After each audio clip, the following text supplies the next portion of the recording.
mid ka mid ah saraakiishii dowladda federaalka Soomaaliya mas'uuliyiintii dowladda hay'adaha ka shaqeeya reedka ahna qayb ka ah waxa lagu tilmaamaa inuu ka mid yahay shakhsiyaadkii ugu wanaagsanaa iyo ugu waxqabadka badnaa ee soo maray hay'adda socdaalka iyo jinsiyadda waxa lagu waayay eedii loo soo jeediyay ilaa waqtigan inkastoo maxkamadda gobolka Banaadir oo ay doodda kiiskiisa ka socoto aanay weli go'aan gaarin haddana markii la eego doodihii iyo sidoo kale dhageysiga kiisaskaas waxa ay xiraalintu iyo sidoo kale hantidhowrka guud ee qaranku ay waayeen dhammaan wax cadeyn ah ninkii ay ku eedeeyeen musuqmaasuq iyo xatooyo xoolo dadweyne sarkaalka aan ka hadlayo ee soo hogaamiyay hay'adda socdaalka iyo jinsiyadda waxa lagu magacaabaa Colonel Maxamed Aadan Jimcaali oo loo yaqaan Kofi wuxuu ka tirsan yahay saraakiishii hay'adaha dowladda hogaamiyay kuboodii ugu waxqabadka wanaagsanaa ee ka tagay sumcad iyo sidoo kale waxqabad la taaban karo muddada dheer ee hogaaminayay hay'adda socdaalka iyo jinsiyadda wuxuu ku guuleystay inuu ka shaqeeyo xeer nidaamyada hay'adda iyo sidoo kale qabashada imtixaanka shaqaalaha lagu qaatay sameynta habka systemka diiwaangelinta shaqaalaha hay'adaha casriga ah ama hay'adaha dowladda mideynta iyo hagaajinta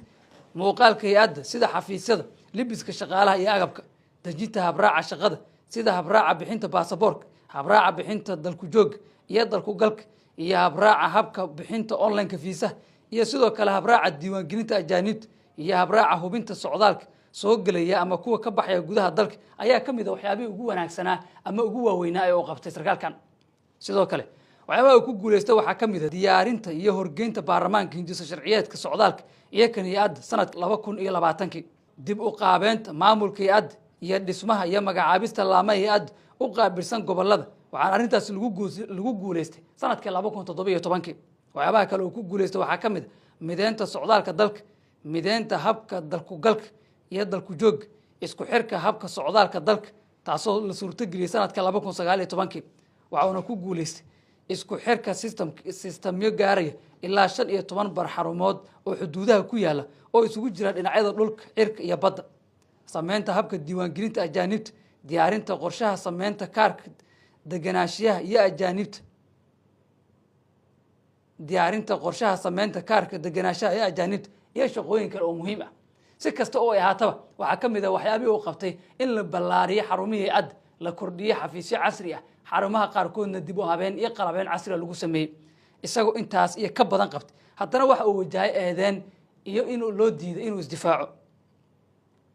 waxaan ku soo koobaynaa dhowr qodob oo waaweyn intii ay doodiisa socotay waxyaabihii ugu waaweynaa ee la kulmay oo aan isaga oo aan la hadalna ka soo xiganin kow markii uu ku dhawaaqay musharaxnimadiisa maamulka galmudug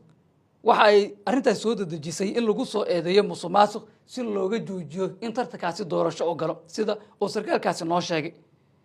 marka la soo eedeeyay waxa uu damcay inuu isdifaaco laakiin waxa la sheegay in laga la wareegay dhammaan emailadii uu ku shaqeynayay muddadii 5 sano ah ee uu joogay xafiiska hay'adda socdaalka iyo jinsiyadda waxyaabaha kale oo la kulmay waxaa ka mid ah sida uu isagaba uu sheegay in la isku dayay in la dilo haddii uu isku dayo inuu waddanka dib ugu soo laabto si uu isku difaaco arrintaasina waxay sababtay inuu imaan waayo magaalada muqdisho laakiin xiraalinta iyo hantidhowrka guud ee qaranka markii ay hor istaageen maxkamadda gobolka Banaadir lana weydiiyay su'aalo ku saabsan haddii ay baareen akoonkiisa emailadiisa dukumiintiyada uu ku shaqeynayay iyo shakhsiyadiisaba inay hayaan haba yaraatee wax cadeyn ah waa ay keeni waayeen waxaana baraha bulshada lagu baahiyay muuqaalo muujinaya halka fashil ay wajahayso xafiiska hantidhowrka guud ee qaranka oo ku aadan raggii ay soo eedeeyeen inaysan waxba cadeyn u hayn